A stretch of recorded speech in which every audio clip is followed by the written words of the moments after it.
Mereka menggunakan eskalator ke lantai pertama mall, dan Zhao Yanzi tiba-tiba menutupi perutnya dengan tangannya untuk membiarkan Hao Ren tahu dia lapar.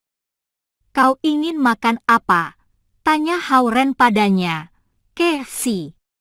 Hao Ren bertanya padanya, "Kamu bukan anak kecil lagi, dan kamu masih menginginkan KFC?" Zhao Yanzi tiba-tiba berbalik pada Hao Ren dan berkata, "Aku ingin menghemat uang untukmu." Hao Ren tidak tahu harus berkata apa, jadi dia menemaninya ke KFC. Saat itu waktu makan siang, dan Jalan Nanjing terletak di pusat kota. Sehingga, ada banyak orang di lokasi KFC ini. Tidak hanya ada antrean panjang, tetapi semua meja telah terisi. Hao Ren menghentikan Zhao Yanzi saat melihat kerumunan itu. "Terlalu banyak orang di sini. Ayo pergi ke tempat lain. Aku akan membelikanmu sesuatu yang lebih mahal." "Tidak apa-apa. Di sini tidak masalah." Zhao Yanzi terlalu malas untuk pergi ke tempat lain. Jadi dia langsung pergi ke KFC ini. Dia menunggu di samping sebuah meja. Orang-orang yang duduk di sana hampir menyelesaikan makan siang mereka. Melihat betapa keras kepalanya dia, Hao Ren pergi ke belakang garis dengan tas di tangannya. Dia membeli pakaian lebih dari ribuan yuan, namun dia ingin menghemat uang untuk makanan. Hao Ren benar-benar tidak bisa memahami pikiran gadis-gadis. Dia menunggu di antrean selama lebih dari 5 menit. Hao Ren membeli burger combo dan sebuah bungkus combo. Kemudian, dia kembali ke dalam kerumunan untuk mencari Zhao Yanzi. "Sini. Di sini." Zhao Yanzi menaikkan tangan kanannya. Dia sudah mengambil 2 tempat duduk. Dia mengenakan sweater ungu tipis, melambaikan tangannya. Tangan dan mulut kecilnya mengingatkan Hao Ren tentang burung pipit di musim semi. "Ini menunggu dalam antrean membuatku berkeringat." Hao Ren meletakkan baki di meja. Karena ada banyak pelanggan, mereka harus berbagi meja dengan yang lain. Mereka tidak bisa duduk di depan satu sama lain seperti biasa. Karena itu, mereka harus duduk berdampingan di meja, dan itu membuat mereka semakin dekat.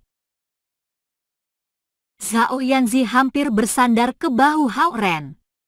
Dia memegang sayap ayam dengan gembira sambil lengannya yang halus bergesekan dengan lengan Hao Ren dengan sembarangan.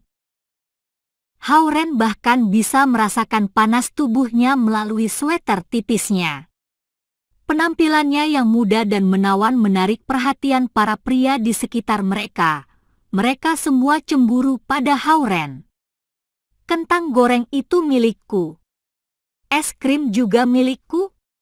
Dia terus merebut makanan Hao Ren setelah menyelesaikan miliknya sendiri. Hao Ren mengeluh dalam benaknya, tetapi di mata orang lain dia sangat beruntung, diganggu oleh seorang gadis kecil yang cantik. "Hei, aku sudah minum itu." Hao Ren berteriak ketika Zhao Yanzi mengambil botol cokenya. "Jadi kenapa?"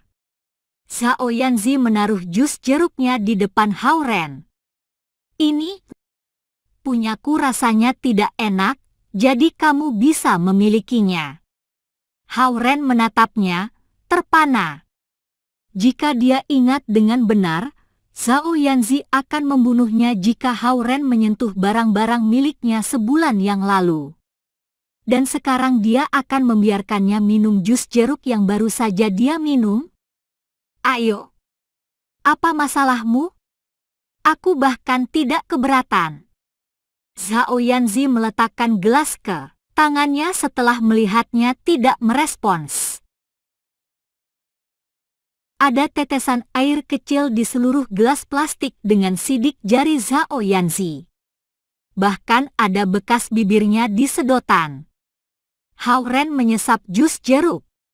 Rasanya manis. Di saat yang sama, Zhao Yanzi meminum dengan tegukan besar es cola bekas Hao Ren. Zhao Yanzi meletakkan botol cola saat menyadari Hao Ren menatapnya. Wajahnya memerah dan dia terlihat marah lagi. Apa yang kau lihat? Aku kenyang. Ayo keluar dari sini. Dia menarik Hao Ren berdiri. Kemudian, dia dengan ringan menepuk anak laki-laki yang berdiri di samping mereka menunggu kursi di kepala dan berkata, "Kursi ini milikmu, anak kecil." Anak itu langsung gembira. Zhao Yanzi melangkah keluar dari KFC yang ramai dengan Hao Ren. "Baik, kemana lagi kau mau pergi?" Hao Ren menghirup udara segar dalam-dalam setelah mereka keluar.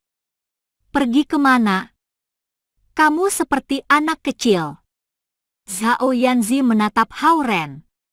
"Ayo kita kembali lebih awal untuk bertemu nenek." Hao Ren benar-benar terdiam. Zhao Yanzi menyebutku anak kecil. Dia menarik Hao Ren ke tempat parkir dengan paksa. Namun, Hao Ren tidak merasakan sedikit pun niat membunuh di seluruh proses. Zhao Yanzi terlihat sama agresifnya seperti biasanya, tetapi dia sebenarnya sangat lembut. Dia hanya akan bersikap seperti ini jika dia bersama seseorang yang bisa dia andalkan. Hao Ren diseret ke kendaraan mereka olehnya. Dia meletakkan tas pakaian di kursi belakang, menyalakan mobil, dan pergi ke rumahnya. Itu adalah hari yang cerah, dan itu adalah cuaca yang sempurna untuk mengendarai mobil terbuka. Ferrari tiba di pantai dengan lancar. Sinar matahari keemasan, lautan biru, dan langit yang cerah membuat suasana hati mereka menyenangkan. Zhao Yanzi menutup mulut dan matanya saat dia menarik napas perlahan, menikmati angin sepoi-sepoi. Angin bertiup ke sweternya yang ringan dan menyapu rambutnya ke belakang kepalanya. Dia terlihat cantik dan anggun. Tidak perlu kata-kata atau musik karena situasi itu sangat menenangkan dan nyaman. Mobil sport melaju-maju dengan kecepatan tinggi. Zhao Yanzi tiba-tiba membuka matanya dan berbalik untuk melihat Hao Ren. Hao Ren menjadi gugup. "Apa? Ada apa?" "Kamu terlihat sedikit tampan dari sudut ini," kata Zhao Yanzi pelan. "Tidak cukup baik untuk seorang putri sepertimu." Hao Ren berkata kembali padanya. Zhao Yanzi berbalik ke kanannya di mana pemandangan lautan berada. Setelah setengah jam, mereka tiba di rumah. Chevrolet hitam Zhao Guang sudah terparkir di luar. "Yah, Bu." Zhao Yanzi masuk dengan baju barunya seolah-olah memasuki rumahnya sendiri. Nenek mendatangi pintu dengan gembira dan memeluk Zhao Yanzi. "Nenek." Zhao Yanzi memanggil dengan suara manis, begitu manisnya sehingga seseorang bisa membuat madu darinya. Hao Ren memarkir mobil di garasi dan masuk ke rumah.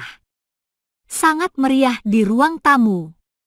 Ada keluarga Zhao Yanzi yang terdiri dari 3 orang, kakak beradik Lu, nenek dan Hao Ren sendiri. Rumah itu tidak pernah semeriah seperti saat itu. Lu Linlin dan Lu Lili sibuk membawa teh dan air untuk semua orang, dan Zhao Hongyu membantu mereka dengan gelas-gelas. Jelas, dia juga baru datang. Kedua saudara kembar itu tampak seperti 2 kupu-kupu kecil dengan kemeja merah muda. Bertali mereka, rok pendek, dan legging. Mereka tidak terlihat sombong sama sekali meski mereka berdua adalah master level Qian. Sebaliknya, mereka lebih mirip 2 pelayan yang sabar. Zhao Guang berdiri di samping diam-diam, menyaksikan Lu Linlin dan Lu Lili melayani nenek. Dia bertanya-tanya apakah mereka adalah orang-orang yang membatasi teknik kultivasi 16 tetua lautan barat dan melemparkannya ke lautan timur. Aku membeli baju dan jaket hari ini, Nek. Zhao Yanzi mengeluarkan pakaian itu saat dia bersandar pada nenek. Ah, baju-baju itu sangat cantik. Nenek memuji dan bertanya, berapa harganya? Tidak mahal. Gaun itu 350 yuan, dan jaketnya 380 yuan, jawab Zhao Yanzi tanpa memerah atau berkedip. Hao Ren membuka matanya lebar-lebar, dan dia hampir tersedak sendiri. Zhao Yanzi dengan seenaknya memotong harganya dengan membuat 1-0. Hehe, itu sama sekali tidak mahal. Zi sangat pintar mendapat penawaran yang bagus, kata nenek sambil mengelus rambut Zhao Yanzi yang halus. Hanya Zhao Hongyu, yang mempelajari desain dan arsitektur yang tahu harga baju itu tidak akan murah begitu dia melihatnya. Karena Zi uang sakunya terbatas, Ren pasti yang membayar semuanya, pikirnya. Ini teh Longjing Mu, nenek. Lu Lili membawa secangkir teh panas pada nenek. Hehe, bagus, kau sendiri istirahatlah. Nenek menariknya untuk duduk di sofa. Teh itu memberikan aroma segar yang kuat. Zhao Hongyu melirik pada daun teh di cangkir dan menyadari itu sebenarnya daun Greenwood bukan daun teh Longjing. Bahkan bagi para kultivator di surga kelima dan di atasnya tidak mudah untuk memperoleh daun Greenwood. Pohon Greenwood adalah elemen kayu murni, dan daunnya berisi esensi alam. Itu pasti membantu nenek untuk hidup sebuah kehidupan yang lebih panjang. Sebenarnya, Lu Linlin dan Lu Lili menukarkan 250 gram daun Greenwood dengan sepotong batu roh level menengah saat mereka pergi ke konvensi perdagangan di surga kelima dengan Hao Ren terakhir kali. Kultivator naga dan kultivator manusia jarang berkomunikasi satu dengan yang lain karena mereka saling mewaspadai yang lain. Sehingga, batu roh, yang tidak penting bagi kultivator naga, bisa digunakan untuk ditukarkan dengan benda-benda langka yang jarang dilihat di dunia fana. Zhao Yanzi membawa gaun dan jaket barunya ke atas untuk mengganti bajunya sementara Hao Ren tinggal di ruang tamu untuk menjamu para tamu sebagai tuan rumah. Nenek sangat bersemangat. Dia mengobrol dengan Zhao Hongyu dan Zhao Guang dan memberitahu mereka cerita tentang saat dia tinggal di Zhejiang. Lu Linlin dan Lu Lili duduk di sofa, menyisir rambut yang lain dengan penuh sayang setelah menyajikan minum bagi semua orang. Apa aku terlihat cantik, nenek? Zhao Yanzi tiba-tiba muncul di tangga dengan gaun dan jaket yang baru dia dapatkan. Ada sebuah panggung kecil di tangga di mana tangga berbelok, dan itu terlihat seperti panggung alami untuk Zhao Yanzi. Penampilannya dengan baju barunya sangat cantik. Sumu kecil sangat cantik, si kembar tidak tahan untuk memujinya. Zhao Yanzi sangat puas dengan pujian mereka, dan pendapatnya tentang gadis-gadis itu membaik. Dia tidak pernah melihat mereka sebagai lawan.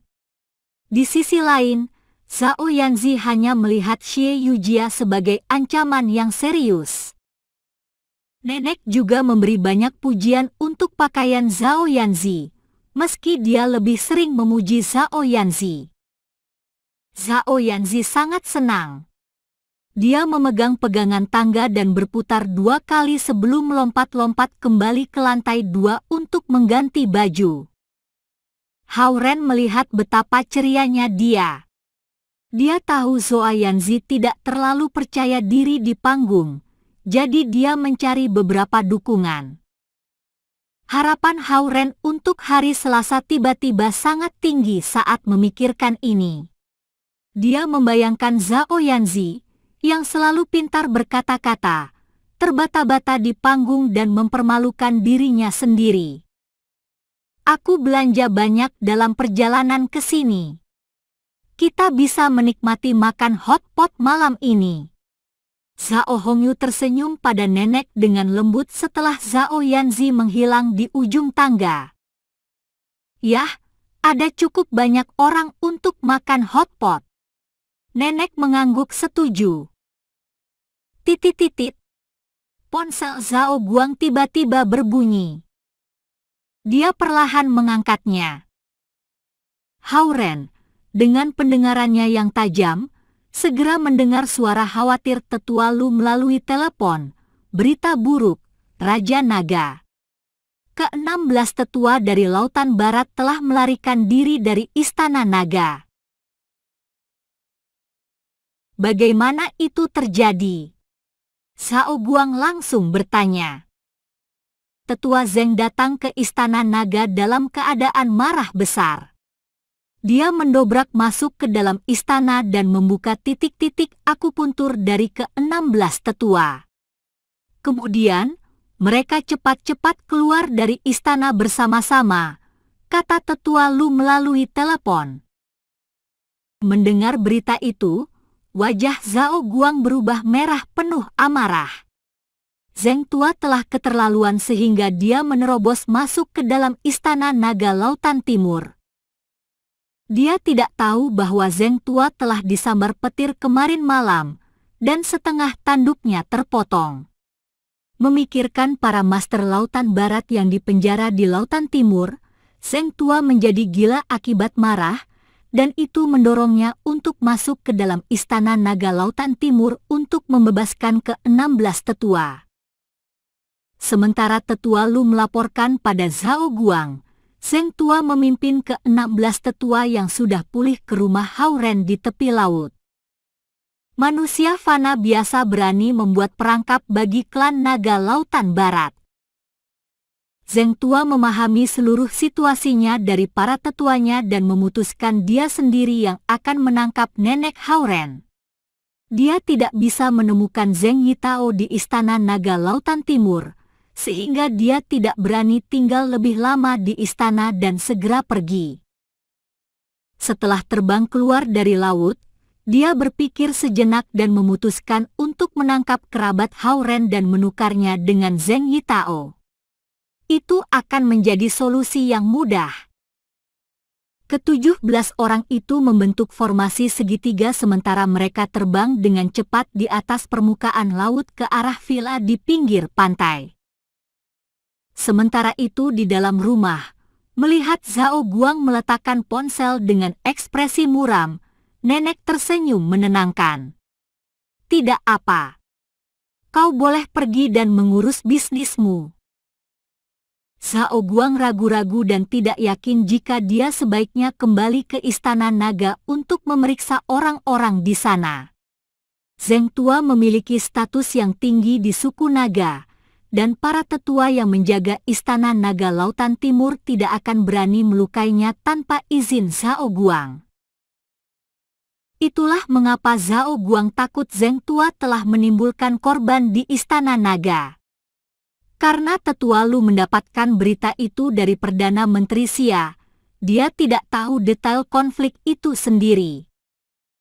Sementara itu, Zeng tua dan 16 tetua semakin mendekati rumah Hauren yang ada di tepi laut. Zeng tua berpengalaman dan tahu kakak beradik Lu menggunakan sepasang harta dharma yang sangat kuat.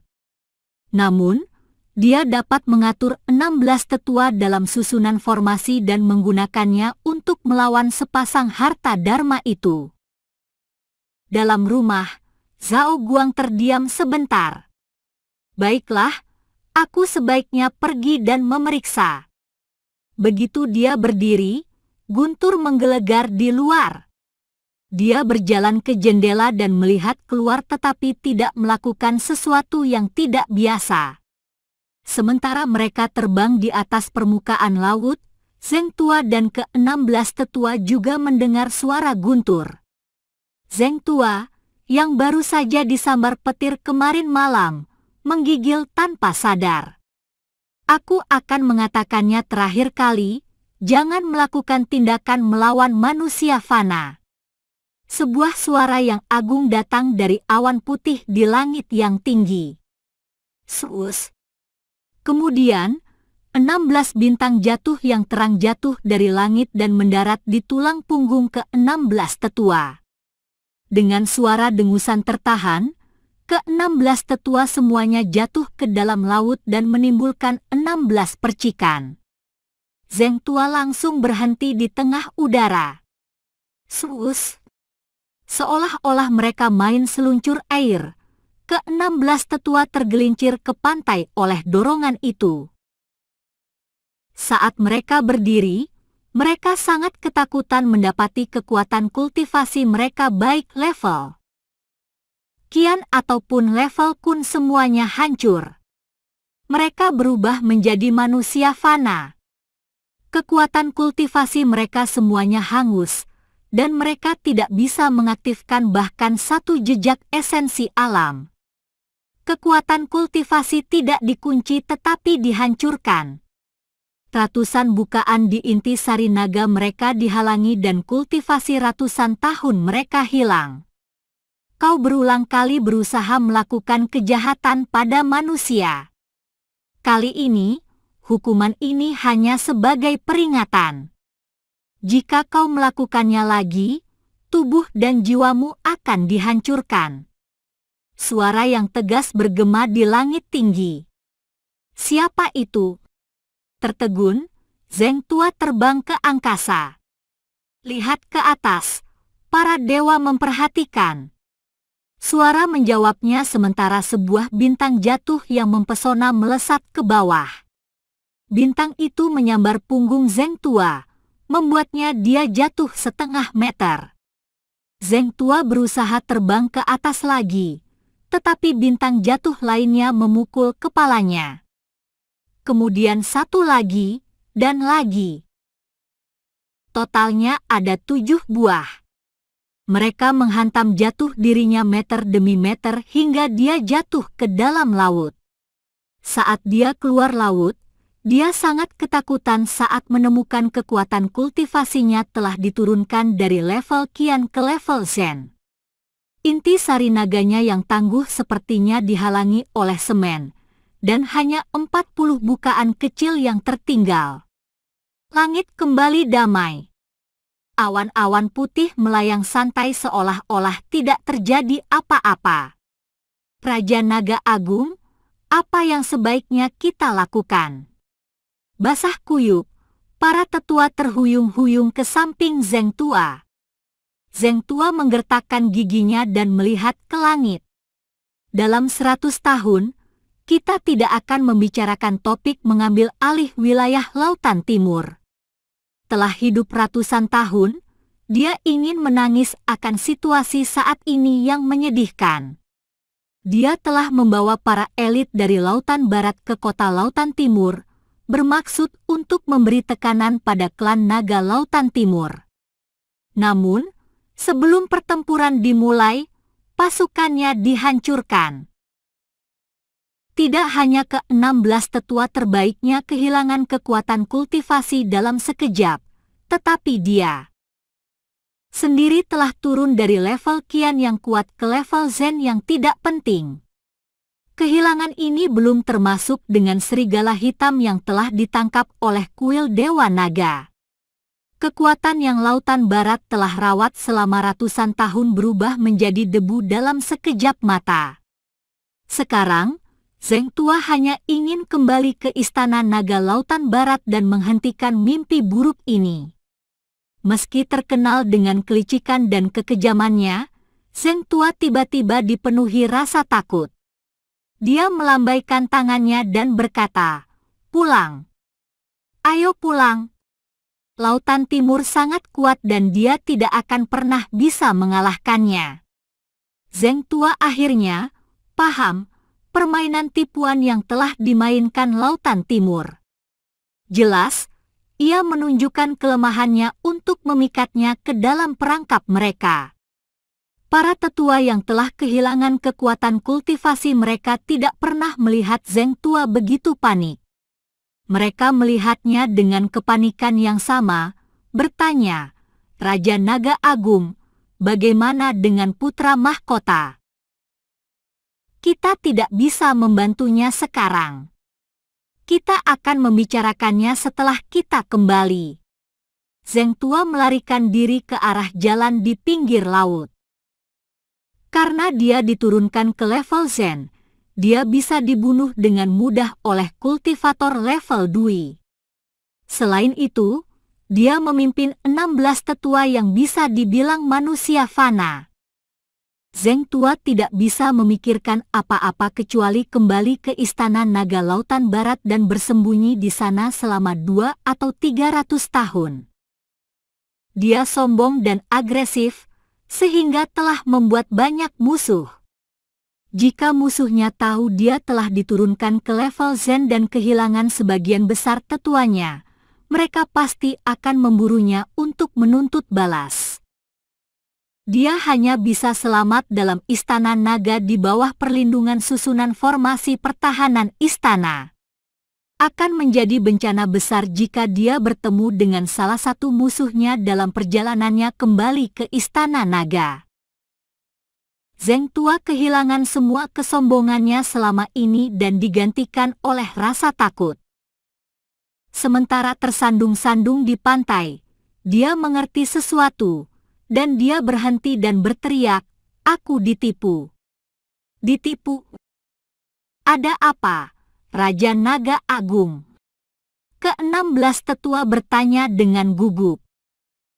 "Aku mengambil satu langkah yang salah dan kehilangan semuanya." Zheng Tua berkata dengan pemahaman yang tiba-tiba. Zhao Kuo pasti telah melewati penderitaan surgawi dan terbang ke surga sebagai naga surgawi.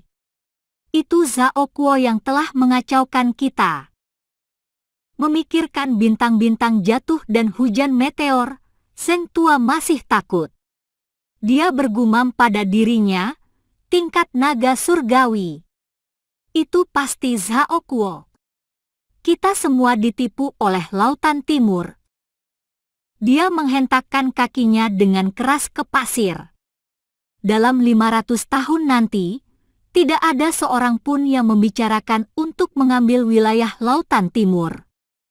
Karena mereka memiliki satu Grand Master di tingkat naga surgawi, kita Lautan Barat tidak akan pernah memiliki kelebihan dalam pertempuran dengan Lautan Timur.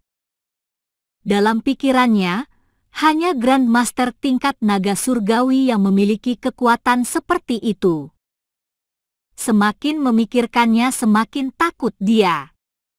Karena Zhao Kuo telah mencapai tingkat naga surgawi, mulai dari sekarang, Lautan Barat harus mengalah pada Lautan Timur, pikirnya. Dalam kepanikannya, dia tidak akan pernah membayangkan Zhao Kuo telah gagal dalam penderitaan surgawi. Bahkan, yang menyerang mereka adalah seorang Grand Master tingkat formasi jiwa. Sementara itu, dalam rumah dekat laut, Zhao Guang berpikir sejenak dan memutuskan untuk kembali ke Istana Naga untuk memeriksa. Mengeluarkan kunci mobilnya, dia berjalan ke arah pintu. "Bibi, aku harus mengatasi masalah bisnis yang sangat mendesak. Aku akan kembali nanti." "Tidak apa. Bereskan bisnismu dulu," kata nenek penuh pengertian. Zhao Guang berjalan keluar dari rumah dan melewati pintu. Tidak lama dia mengemudikan mobil Chevrolet hitam itu. Zhao Hongyu mengkhawatirkan Zhao Guang, tetapi dia tetap tenang dan terus mengobrol dengan nenek. Hao Ren tahu ada sesuatu yang salah, tetapi karena Zhao Guang sudah mengurusnya, dia menenangkan dirinya dan tetap menemani nenek. Setelah kira-kira 10 menit, Zhao Guang kembali. "Ada yang salah?"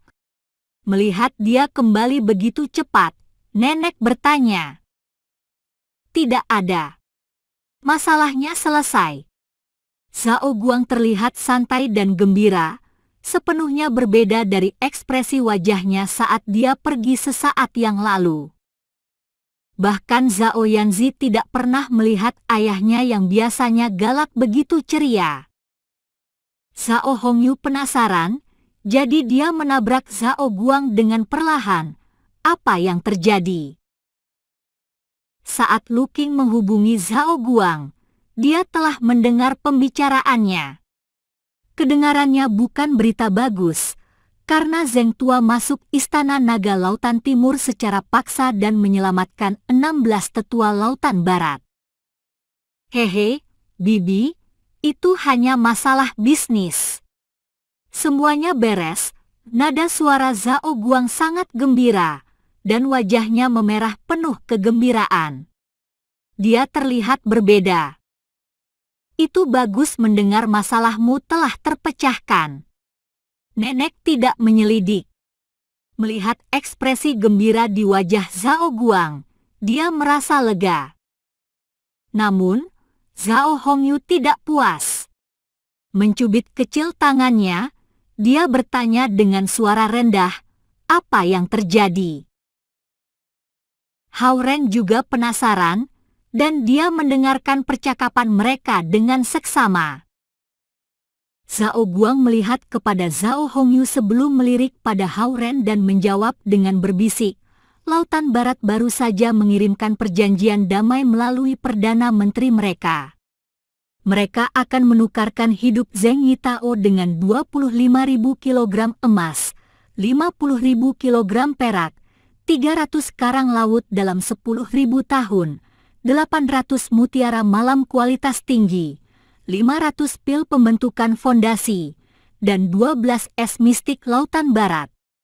Selain itu, mereka menawarkan 500 tahun masa damai antara kedua lautan.